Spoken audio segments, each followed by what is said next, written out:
not sure how many more ways we can say that LeBron's first season in LA hasn't been a great one. The King about to miss the playoffs for the first time in almost 15 years. Focus has now shifted to who will inevitably replace head coach Luke Walton. Doc Rivers was the latest name to be thrown into and subsequently taken out of the ring. According to reports, Doc was advised against taking the job because apparently LeBron doesn't want to be coached. Nick, you buying this report? I mean, open season on LeBron has reached a new level. He's now getting blamed for guys not taking a job that wasn't offered to them that we don't know if they ever wanted. I had a hangnail yesterday. LeBron's fault. I mean, Doc Rivers is in a place where he is one of the 2 highest paid coaches in basketball in an organization that is led by maybe the best executive in basketball, certainly one of the 3 best executives in basketball, and more on that later on. And Jerry West has great ownership that will never hesitate to spend money and was under contract. Signed a contract extension with the Clippers 10 months ago. In May of 2018. Now that had an out, and they were talked about, they had been working on, before any of these Lakers rumors started, they had been working on a more long-term ironclad extension, and that got finalized, to me, not that shockingly, the day after these initial Laker rumors leaked. But the idea that LeBron, let's just put it on its head. Would Doc Rivers have ever considered, if he did, considered the Lakers if LeBron wasn't there? If they had struck out on LeBron this past summer, if LeBron had gone to Philly or stayed in Cleveland and it was just the young kids, would the Lakers be, are we saying they would be a better job opportunity there? And because LeBron isn't excited about being coached by Luke Walton, that means he doesn't want to be coached?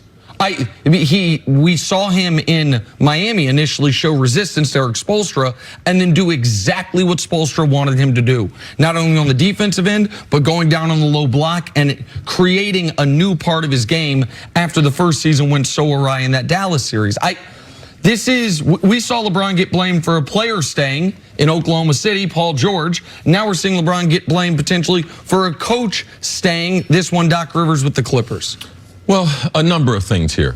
First of all, Doc Rivers does have a good situation. He is working with someone in Jerry West who also has the job that Doc had. So I do have someone who called me on this situation and said that Doc was looking around. All right, they had stripped him of some of his title. Yeah. All right, he had to trade away his son. That didn't work out there. So there are some things as far as Doc Rivers. Was he looking to go somewhere? Not necessarily looking, but he wasn't 100% happy in Los Angeles with the Clippers. He was open to it, which is why when he agreed to the extension, he only agreed to it with the opt-out after this season. Yeah, so to think that Doc potentially might not have looked at Los Angeles as staying there, look, I believe it was on the board. I believe it was on the board from the information that I got. Now, the Clippers did do the right thing as far as coming to an agreement. They hadn't signed it and everything. So the Lakers need a coach. This is the thing with me. As an aging player, great or not great player, how much are you willing to learn? Because this is the thing about LeBron. The NBA has changed about 3 times since he's been in the league. When he initially came into the league, when they start putting the teams together, the big 3 teams together, and then now in the 3-point and guys being able to dribble the way they do, shooting the corner 3, the analytics, the game's changed. So to me, to think that LeBron James, is he not going to keep trying to grow as a basketball person? That's the question I ask. Does he want to learn more basketball? Because even with him and Magic Johnson, the plan they came up with last year, as far as we need more playmakers if you want to be able to win in the playoffs. No, that wasn't accurate. So if LeBron doesn't keep learning, his chances of winning another championship, they're not going to be that way. So people might blame it on, does he want to be coached? You always get to the point where, and my mom taught me this when I was a kid, because she witnessed, I had 3 older brothers, all of them athletes, all of them went on to play sports, being recruited. She thought I was a little different. And she used to tell me, you think you know more than the coach? And I was like, I do know more than the coach. And she said, the coach is always going to be right, Chris.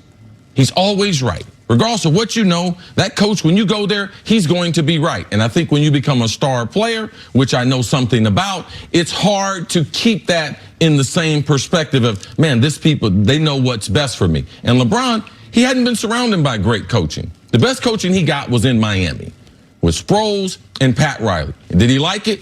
Nope. He did not like it. So it's on the board for me. I would ask them, is LeBron willing to learn different things? Because the NBA is totally different. Real quick, I disagree with one point you made at the end. He certainly didn't like it in the beginning, and he pushed back in the beginning. And Chris Mannix has talked about his first year there, how he was trying to, Mannix reported that he was trying to get Sproles out of the building.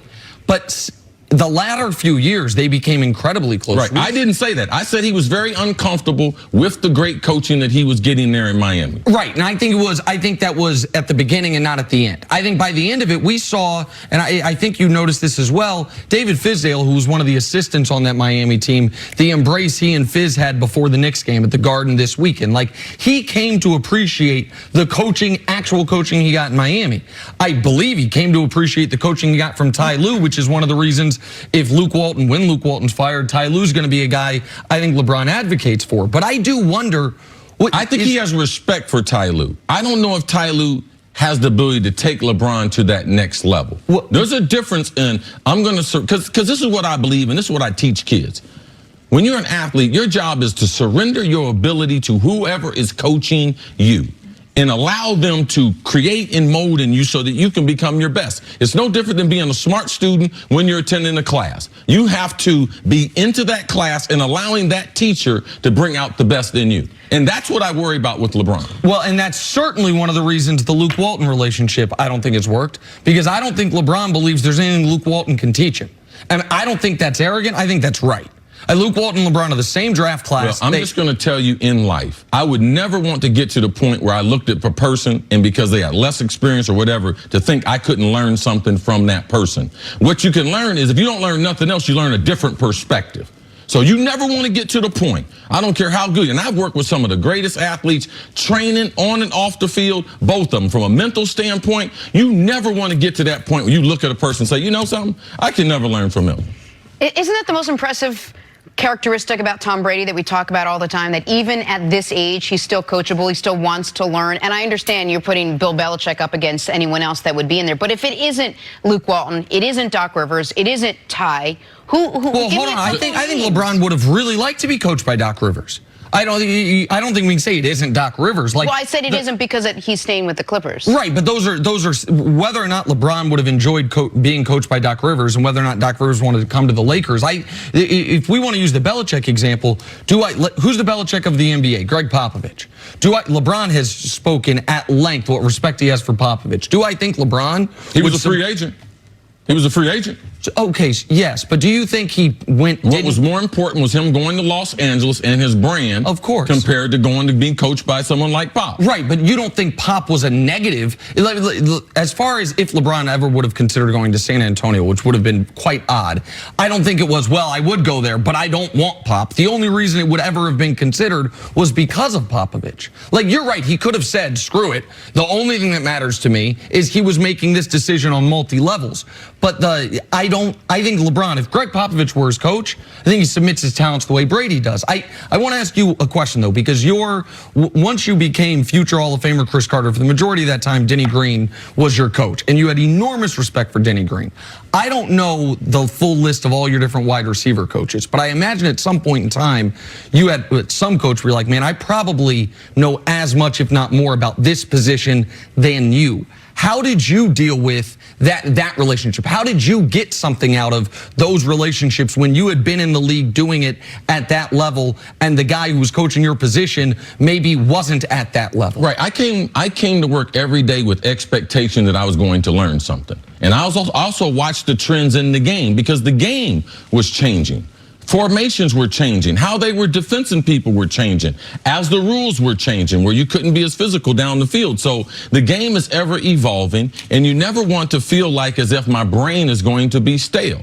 LeBron is a savant about basketball, but to think that this is the most he's going to ever know about basketball is negative. I mean, is naive. Like, you have to continue growing. And this year, LeBron, I didn't see the growth in him. And also, as far as Tom Brady, I thought you brought up a great example, because it's not just the Bill Belichick thing. It's what Tom Brady's doing with his body.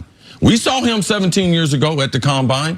So obviously he's learned a lot of information about his body because his first 10 years, Tom Brady was not into training. He was only into stretching, doing a couple little things. Don't mess with my body. Don't mess with my arm. But since then, someone in Guerrero unlocked a key that now he's into everything he consumes, drinks, and everything. So that's another part of growing as an athlete. How I'm going to take care of my body. That's why I suggested LeBron needs to lose some weight coming down the stretch. And I just believe right now he's at that crossroads, mentally and physically.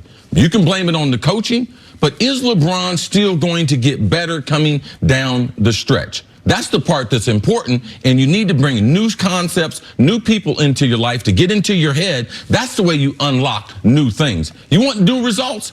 You can't get that. That's the definition of insanity. Doing the same thing over and over and over. Which is why the Lakers have two major decisions this offseason, or pursuits this offseason. One, obviously, is the player or players you're going to surround LeBron with. The other is who the coach is. The head coach. Because it has to be someone that can unlock something, or at least immediately garner LeBron's respect and attention. I don't think Luke Walton was ever that guy. And if he was open to the possibility of it, at no point during the season did Luke Walton garner that position. You can't unlock it if the deadbolt's on, though. All right? So LeBron plays a part in that. LeBron's got to open himself up to be coached. So I believe the Luke Walton thing, a lot like you, if you have that in your mindset, this guy don't know more than me, it's just a matter of time before you separate. And that's what we see now in Los Angeles. All right, let's take a break. Back to college basketball on the other side. Is it championship or bust for Zion and Duke? Next time, First Things First. Man, I can learn from me. I can learn from Mr. Tickle. Mr. Tickle, come here, man. Teach me something. I'm open, man. I'm old and still learning. Mr. Tickles, come here, man.